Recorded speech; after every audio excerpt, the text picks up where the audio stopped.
इस सीरीज में हम लोग पढ़ेंगे पासा। रीजनिंग के इस सीरीज में आज हम लोग पढ़ेंगे पासा। देखिए, पासा एक ऐसा चैप्टर है जिससे हर एग्जाम में प्रश्न पूछा जाता है। जैसे कोई भी एग्जाम हो जिसमें एक पासा अवश्य पूछा जाता है। और आज हम लोग इस चैप्टर को इस तरह से पढ़ेंगे ताकि कभी भी आज के बाद परीक्षा में कोई क्वेश्चन न छूटे। एक भी क्वेश्चन हम लोग का परीक्षा में नहीं छूटेगा। तो चलिए हम लोग देखेंगे पासा। पासा क्या है? तो देखिए, पासा जो होता है, पासा दो प्रकार के होते हैं। एक को बोलते हैं हम लोग मानक पासा, दूसरे को बोलते हैं समान पासा। मानक पासा उसको कहा जाता है, जैसे मानक पासा यानी कि पासा हम लोग समझते हैं जो लूडो खेलते हैं, और लूडो में वो जो होता है जिसको हम लोग छक्का कहते हैं, ठीक है, वही पासा होता है।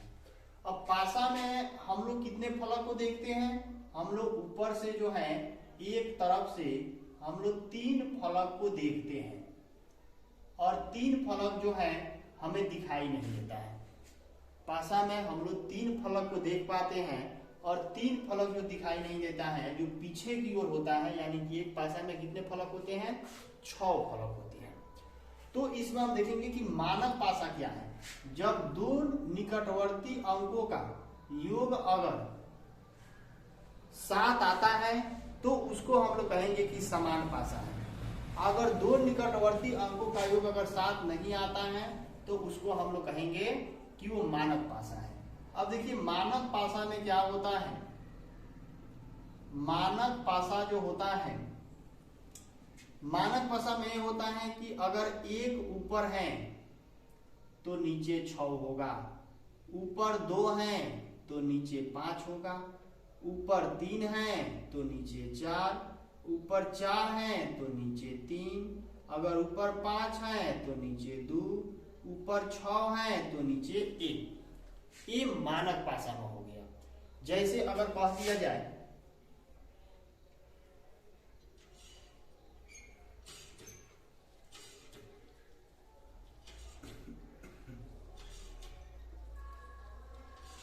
अगर कहते हैं कि यहाँ 1 2 3 4 5 6, अब कहा जाए कि इसमें अगर 2 के विपरीत फलक पर कौन सा अंक होगा, यानी कि 2 के विपरीत फलक पर कौन सा अंक होगा, तो हम लोग कैसे देखेंगे? देखिए, 2 के विपरीत फलक पर कौन सा अंक होगा, तो हम लोग सबसे पहले इसमें ये देखेंगे कि ये मानक पासा है या समान पासा है। तो यहाँ हम देखेंगे कि 3 2 5, 3 1 4, 2 1 3, 5 4 9, 6 5 11, 6 4 10।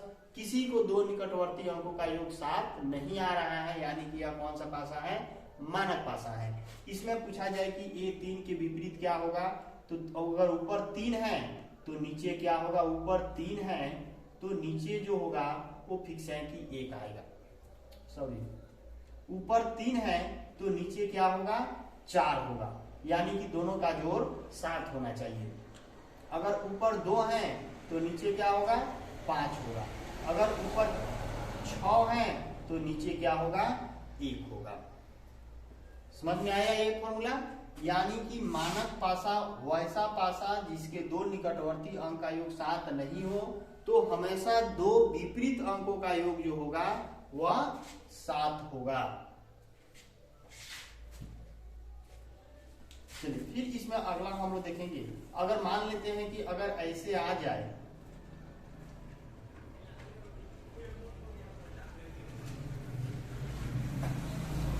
अगर यहां दिया जाए कि 4 3 2, यहां 2 5 1, तो इसमें देखा जाए कि इसमें कहा जाए कि 3 के विपरीत फलक पर कौन सा अंक होगा, तो यहां हम देखते हैं कि 4 और 3 क्या आ गया? 7 आ गया, यानी कि 2 उसके विपरीत फलक के अंकों का योग जो होता है वो 7 नहीं होगा। यानी कि अब इसको कैसे बनाएंगे? इस पर तो नहीं बनेगा। तो इसके लिए हम क्या करते हैं कि देख लेते हैं कि दोनों में क्या कॉमन है। एक अंक मिलना चाहिए दोनों में। देखिए, इसमें भी 2 है और इसमें भी 2 है। तो जो जो अंक मिल रहा है उसके जो मिल रहा है उससे हम लोग क्लॉकवाइज चलते हैं, जो घड़ी की सुई चलती है। जैसे 2 हो गया, 3 हो गया, 4 हो गया, लिख देंगे। फिर दूसरे फिगर में जो मिल रहा है उसको आमने सामने 2 हो गया, 5 हो गया और 1 हो गया। अब देखिए 2 हो गया, 3 हो गया, 4 हो गया, 5 हो गया, लेकिन 6 नहीं है, तो एगो इसमें से काट देंगे और आएगा 6। पूछा जाए कि 4 के विपरीत क्या होगा, तो 1। 5 के विपरीत क्या होगा, तो 3।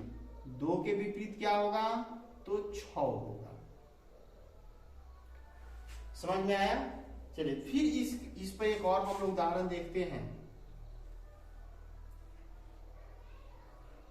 कभी कभी ऐसा होता है कि 3-3, 4-4, 5-5 फिगर दे दिया जाता है, तो उन सबको भी हम लोग इसी तरह से सॉल्व कर सकते हैं।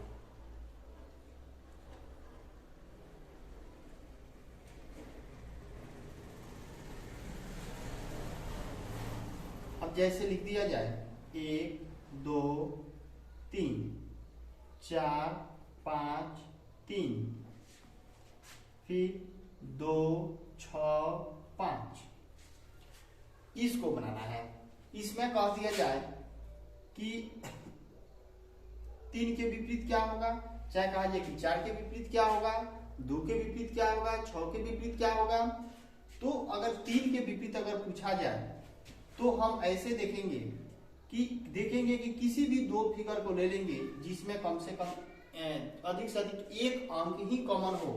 तो इन दोनों फिगर में अगर देखा जाए तो क्या मिल रहा है, केवल 3 मिल रहा है।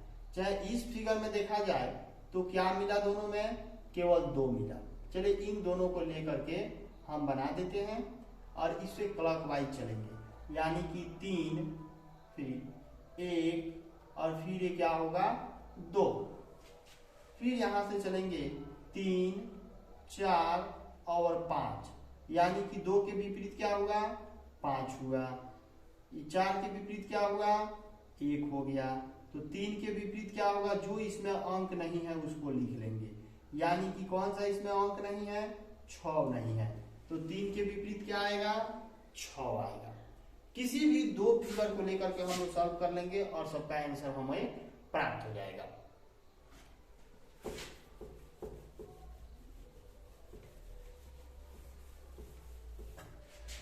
चलिए फिर हम लोग एक और उदाहरण देखते हैं। अगर मान लीजिए कि ऐसे दिया हुआ है, कह दे 1, 2, 5, इसमें अगर कह दे कि 5 के विपरीत क्या होगा, केवल एक ही फिगर दिया है और कहा जाए कि 5 के विपरीत क्या होगा, तो देखिए इसमें 5, 2, 7 हो गया, यानी कि योग तो 5 होगा नहीं, योग तो 7 होगा नहीं। तो इसको लिए विपरीत निकालने के लिए हम क्या कर सकते हैं कि जो 5 के विपरीत होगा इसके अगल बगल में जो है वो विपरीत नहीं होगा, यानी कि 1 और 2 को छोड़कर बाकी कोई भी अंक हो सकता है। 3 हो सकता है, 4 हो सकता है, 6 हो सकता है, 1, 2, 3, 4 और 5, 6, 7, ठीक। यानी कि हमारा आंसर इसका होगा या तो 3 या 4 या 5।